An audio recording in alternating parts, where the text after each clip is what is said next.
Hi,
everyone. We'll get started in like 3 to 5 minutes. Just looks like some more people are still filing in.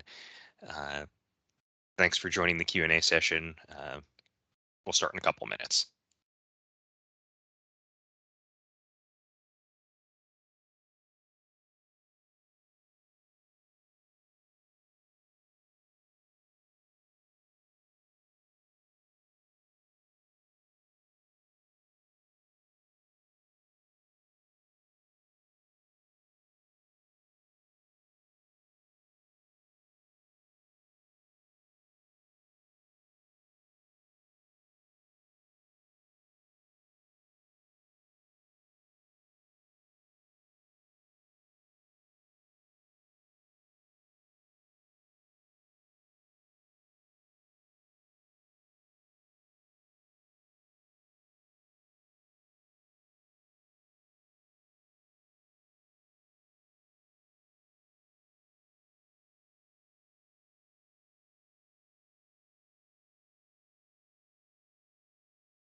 Good morning, everyone. We'll be starting in just a minute or two.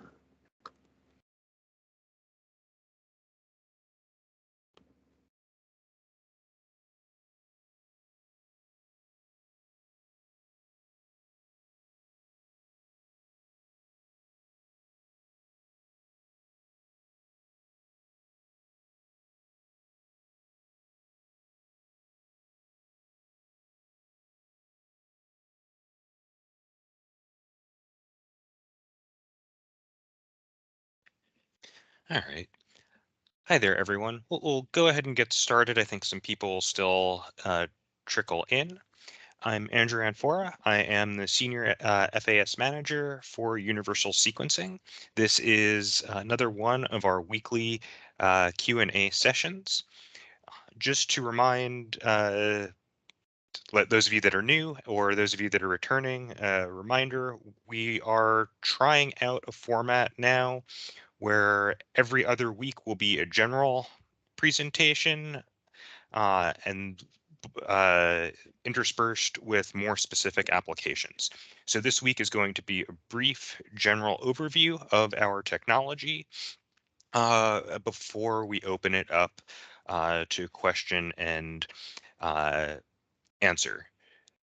So in addition, we have today on the universal sequencing side, we have myself, Dr. Aaron Levy, our Chief Commercial Officer, Tom Chen, our CSO, and David Nordell, our Inside Sales Manager, are all on as well. And just as a reminder, your mics are currently muted if you are not a presenter.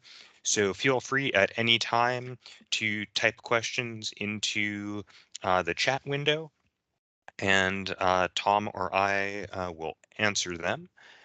Uh, and I think with that, I should probably get started so we can get to question and answers after the brief overview.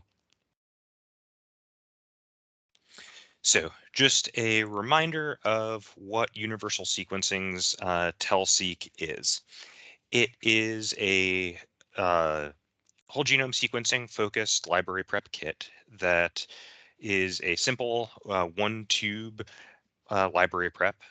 It functionally converts a short read Illumina sequencer into being able to produce long read type data, including molecules upwards of 100 kb in length with very low input, depending on the genome size being studied, anywhere from sub nanograms to 5 nanograms of DNA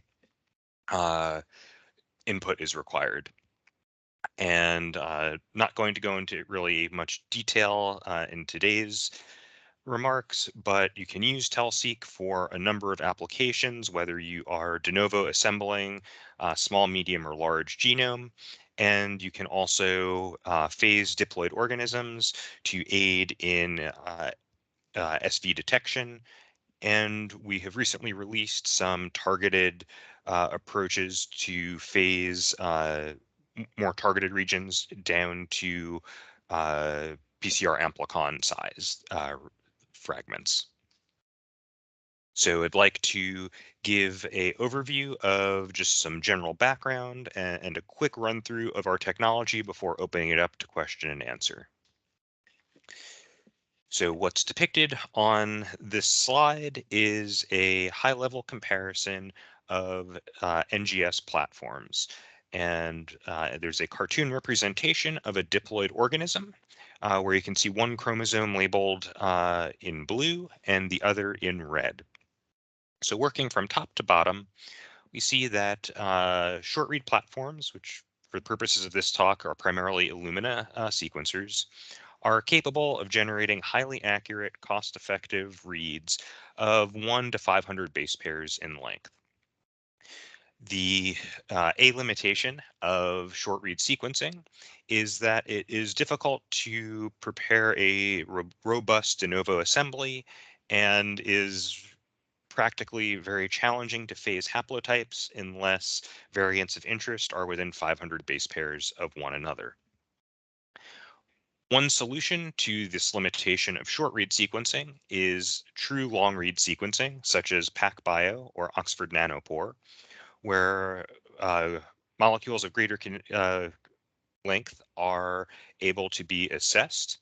So in the case of PacBio, the user has the option of choosing highly accurate reads of around 10 to 15 kb at a higher cost per base pair acquired, or slightly longer reads with lower accuracy.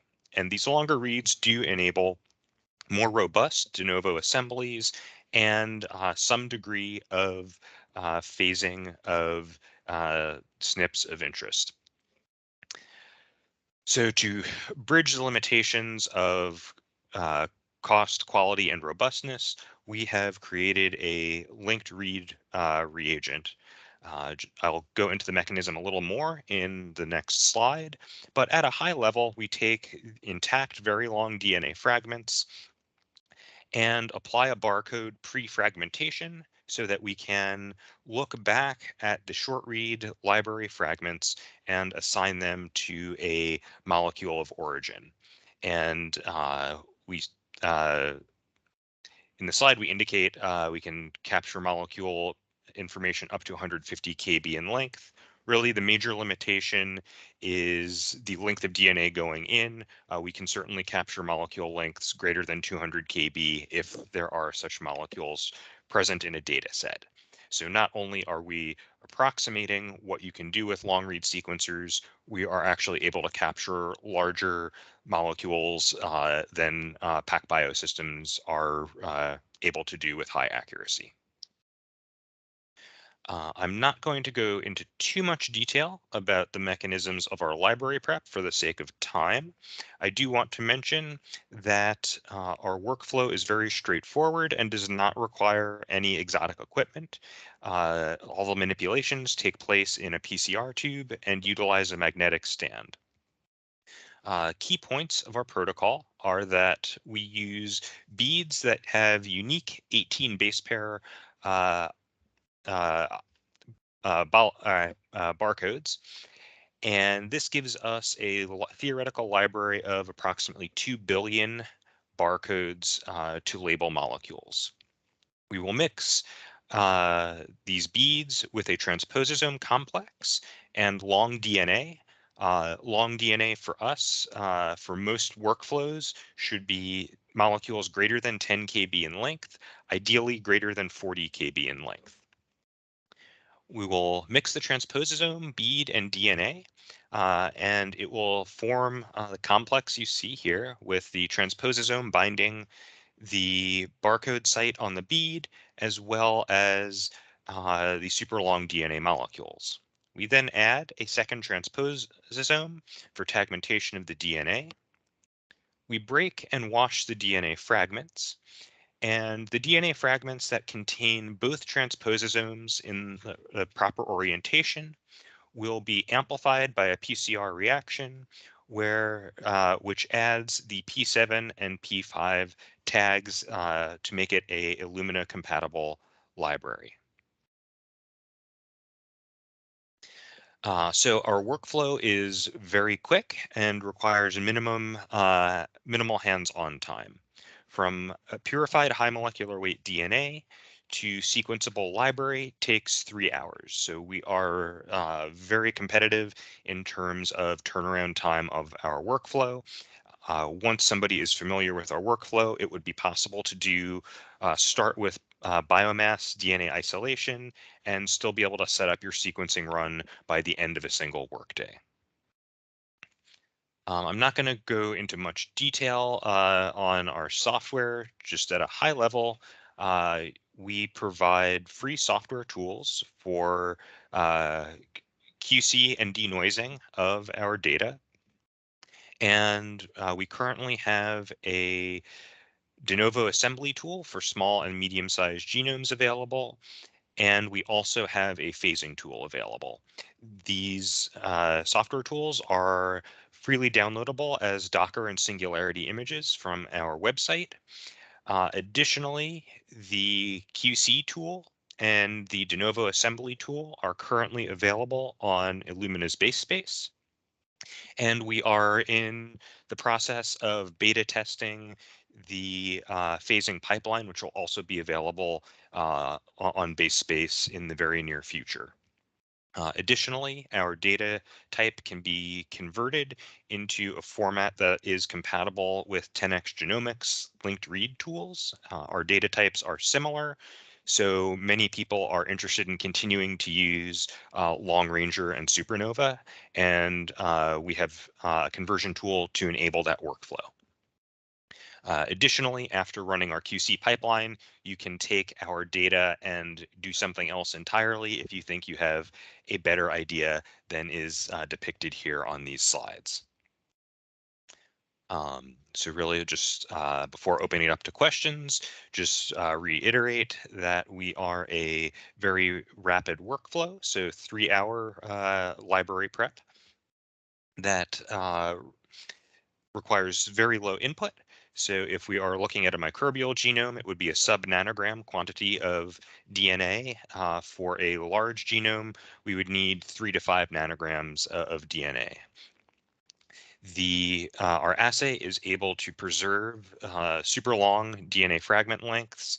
Uh, the primary limitation is going to be what you're actually able to successfully isolate. We can routinely capture molecular information greater than 100 kb in length. And our software is free to enable use of our assay. We really don't have any hidden costs with our workflow. All you're going to be purchasing is the library prep reagent. And I think that concludes prepared remarks. So if you have questions you would like answered, Tom or I will address any technical questions, and Aaron and David can address if there's any sort of ordering logistics questions.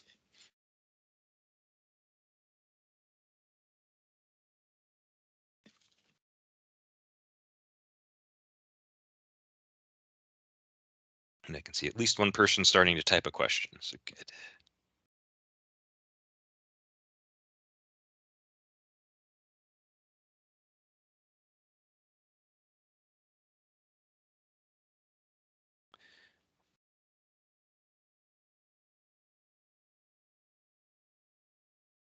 Okay. Um, So the first question I see is what extraction kit do you recommend to obtain high molecular weight DNA?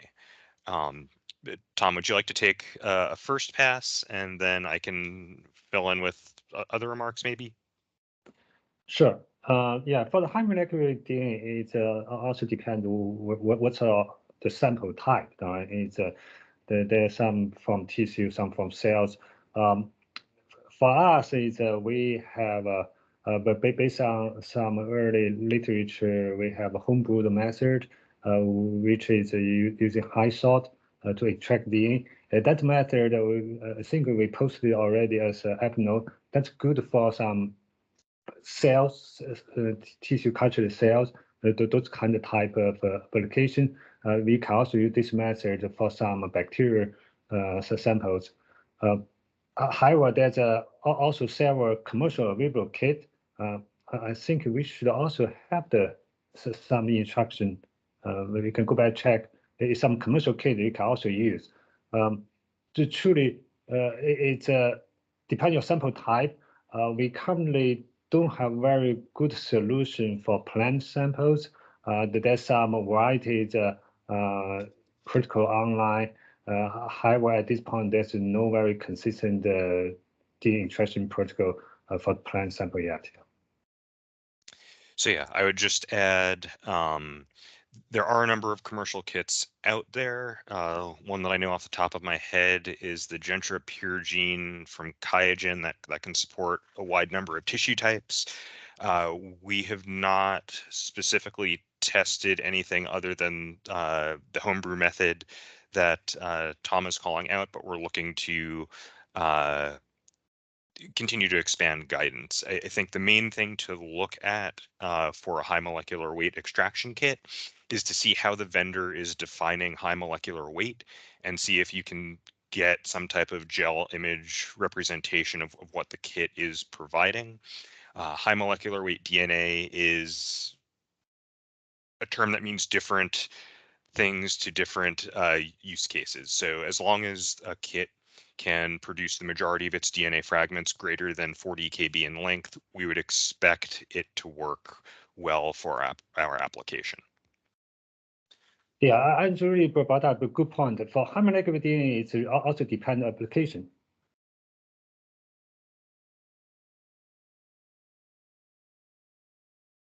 Looks like Tom might have froze there. Let me see. I can see one question, but it looks like it was pasted in a little weird, so let's see. I can go ahead and read it for you. I For a think, standard. Oh, you got it? yeah, let me Okay. see. So Filippo, I think we'll reach out to you for that one offline. It so briefly, the question is around adjusting the tagging enzyme to adjust insert size. So a lot of our protocol is modifiable, and we have varying degrees of performance expectation for those modifications. Generally, reach out to either our tech support email, myself, or Tom for those types of questions. There isn't a one size fits all answer. In general, we get the question a lot about increasing the insert size for our library. Our default workflow will produce a 200 base pair insert. We find that is sufficient for most applications. We don't get these very long fragment information by having a large insert. We get it by linking the library fragment. So really, we do recommend trying to generate data using our default workflows first, and before going ahead and increasing insert size. That's a little note. Tom texted me that his computer is down, so we'll proceed with most of the answer to the question. If there is something else, maybe Ming can answer. Sure. And then the second question, for the whole exome protocol. We do have a protocol that is targeted towards whole exome. Just to clarify, we have our standard library prep protocol, and we would expect that to not produce enough DNA for a hybridization capture. That should yield around 2 to 4 nanomolar library concentration. We do have a protocol optimization for whole exome, where it is effectively adding 3 PCR cycles. Again, I think that would be a good one using it. Okay.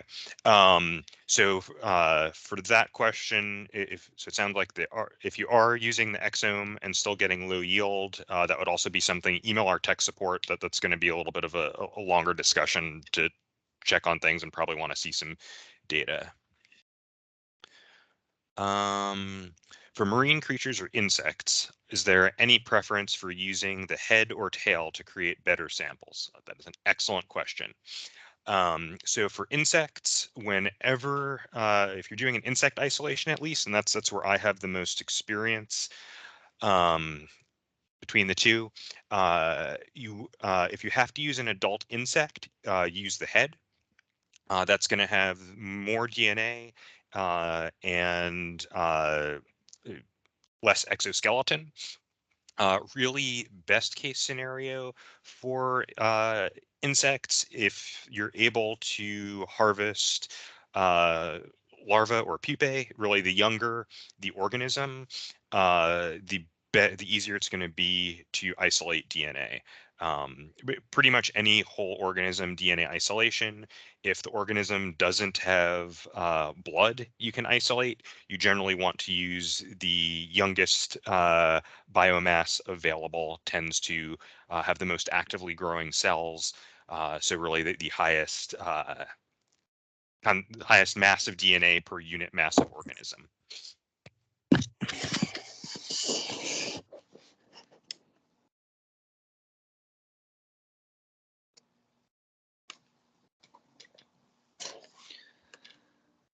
So sorry, my laptop is dead, so it's just back. Use my phone. So I think I answered the ones in the interim. Just see if there are any other questions. We had just a few more flavors of extraction question. Yeah, I think previous what I want to mention is that it really depends on application. For human sample, for sure we want to get a really good high molecular DNA, which is 40 kb. We consider is a short. And however, for some microbial application, for the especially for individual microbial sequencing, ideally the longer the better. However, if you get around 20 kb, it's good enough for our application of our sequencing. Yeah. Looks like we have another question coming through. Do we respond to Chiara Digley as posted? There have been some emails. I'll go back and check, but Philippa, if you want to send something just so it's at the top of the inbox, that would be good. I know I've responded to several from Chiara.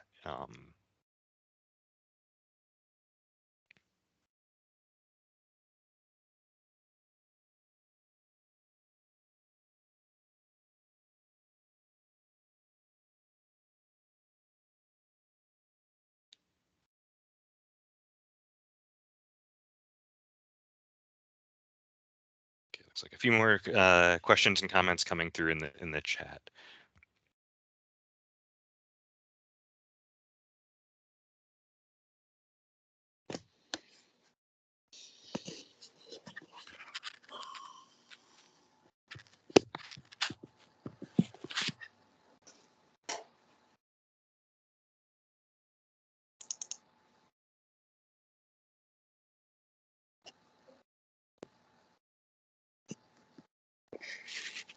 All right, looks like a good one coming through. Lots of typing.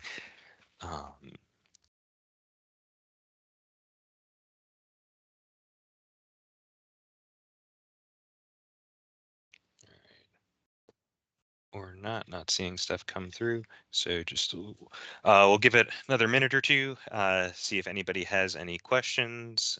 Okay, see some more typing.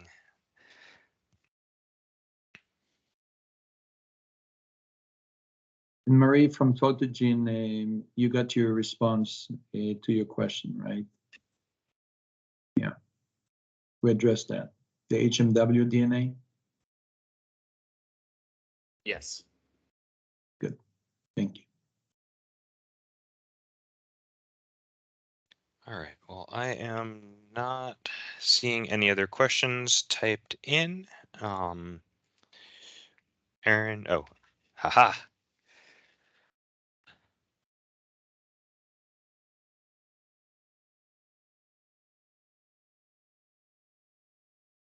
So I'll take the first pass, and then Tom, you might have some comments on.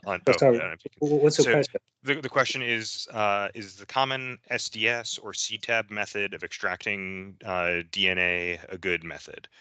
I don't know what we've tested. I'd say I've seen CTAB-based extractions in high molecular rate protocols a little more often of the two. Yeah, it's for us, we definitely have not tested the CTAC method. So our high sort method actually also use SDS. So I don't know if that's refer to the same method or different. Okay. Yeah. Generally a detergent step in there somewhere, regardless of. Okay, looks like one more question coming through.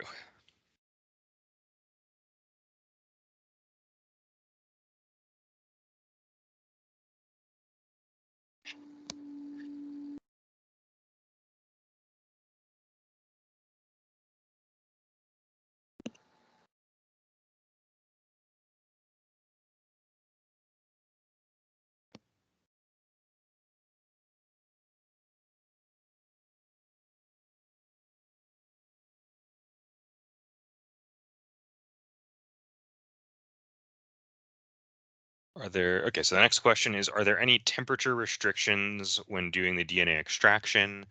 That would probably be highly method dependent. So it would really depend on the method that's being used. Obviously, you wouldn't want to heat it to the point that it would catastrophically denature. Beyond that, I don't know that there's a universal recommendation for extraction that it would be method dependent. Many are room temp, but not all are. Depend on if there's an enzymatic step or not. I don't know. Anything else to add on that, Tom? No, yeah, it's usually the room temp up to 37, quite common.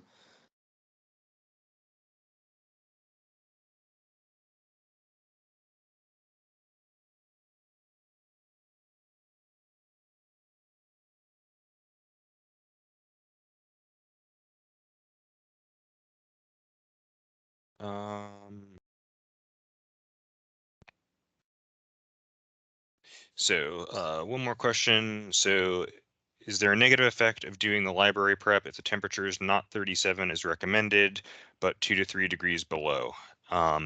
Depending on the step, it is important that some of our steps are actually carried out at 35 degrees. So depending on the step in the workflow, most of our incubations with the rotation of the beads are actually 35 and not 37. Tom, I don't know if you want to comment at all about our incubation temps around that. Okay. Let me comment that is actually we quite often we got opposite question because our protocol recommend use 35. Lots of people interested in can they use 37. So for 37 is it's kind of yes and no. What happened if you do 37 degree? For sure you're going to get library. However, is we try to really figure out what's major difference. The data what we have is suggesting with 37 is sometimes yield potentially a little bit lower, but major things it does appear the library length getting shorter. Yeah, it's not at 37 going to complete kill your reaction. However, we see some different. We're still investing further to really figure out what's the full impact. So at this moment, we still recommend people doing the 35. Same thing if you go down 33, it's not a significant different in terms of 35 to 33. By the way, we do see that with our current condition setting, we'll be testing anywhere from I think from 32 to 39. At the end, we'll be settled down to 35. It appeared more robust. Great, thank you, Tom. So just that was same person asking some of the yield questions. So I think if you think you're seeing a yield issue and the temperature was 2 or 3 degrees outside of our recommended 35 set point, that would absolutely be one of the first things to go back and try and repeat within the recommended 35 degree incubation temp.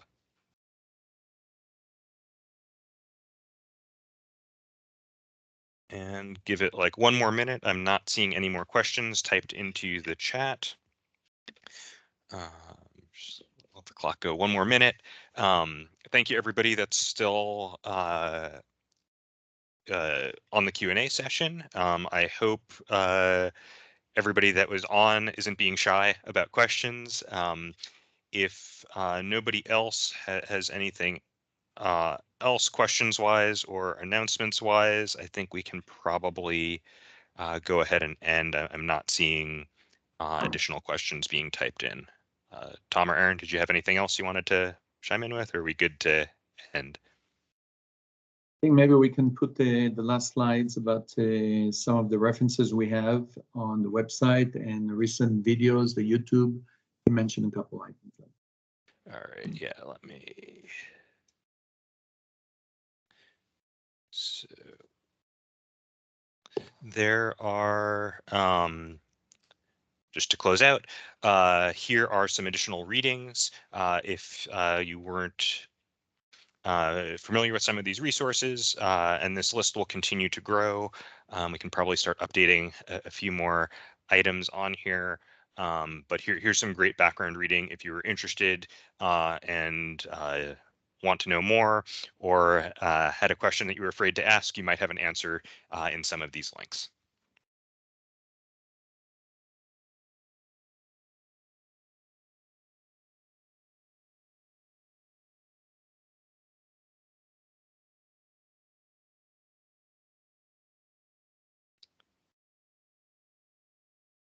All right, well then, thank you very much for everybody who's in attendance, and I think this wraps this week's Q&A session.